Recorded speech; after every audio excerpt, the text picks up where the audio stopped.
Hello everyone, Gene Molina here from Natural Tennis Solutions. So we are working on learning how to use gravity.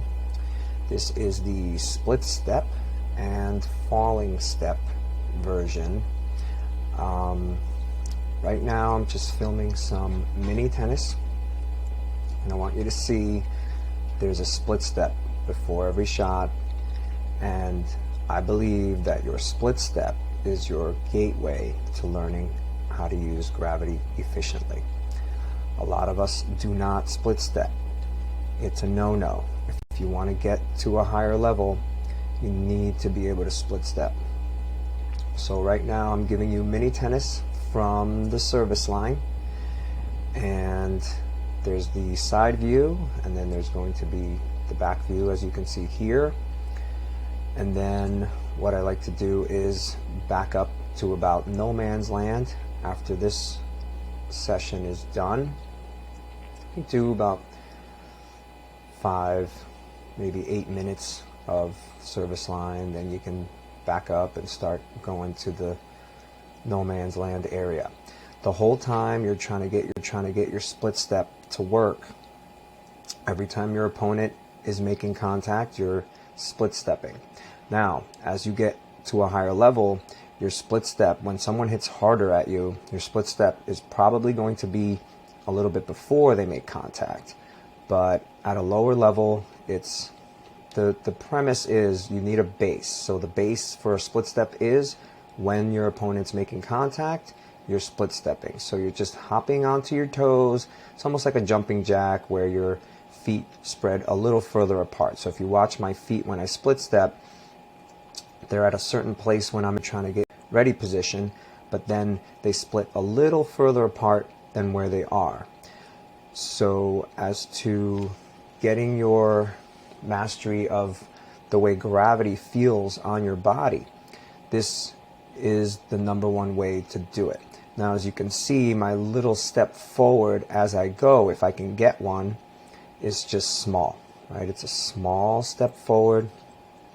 It's not a lot, and you pretty much want to get yourself to be able to take a small step, especially when you're just rallying like this, right? You're being cooperative, the person's just hitting right back to you as best they can.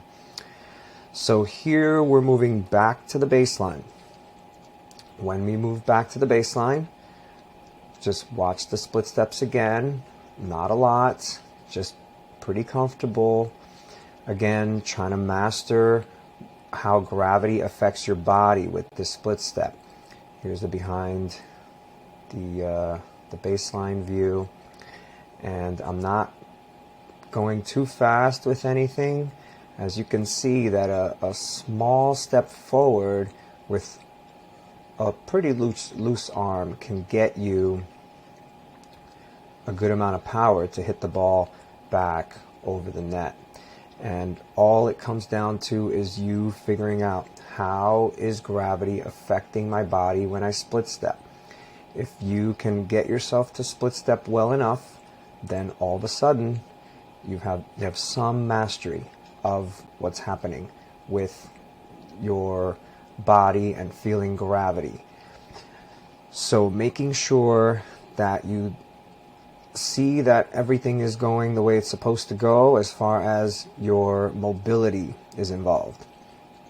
Our legs get stronger with every split step, so your stamina will start to get better too. But your legs are learning to hold your body weight in what's called an eccentric load. So when your legs actually let gravity pull them down, you have to catch yourself again. And when you're catching yourself, that's taking advantage of what's called eccentric load. Concentric is when you contract your muscles, while eccentric is when you're just letting your muscles kind of get taken by gravity. And the strength building is coming from us catching ourselves as we fall.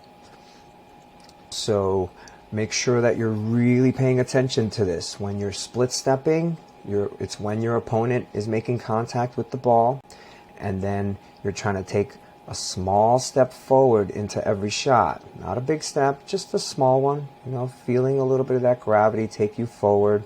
Doesn't have to be too big of a knee bend. Just enough. Oof, that was a shank and a half. But anyway, get out there, practice this, try to get this first step towards learning how to master gravity and what it does to your body and feeling how this is supposed to feel. Let me know what you think in the comments, and I'll see you on the next one.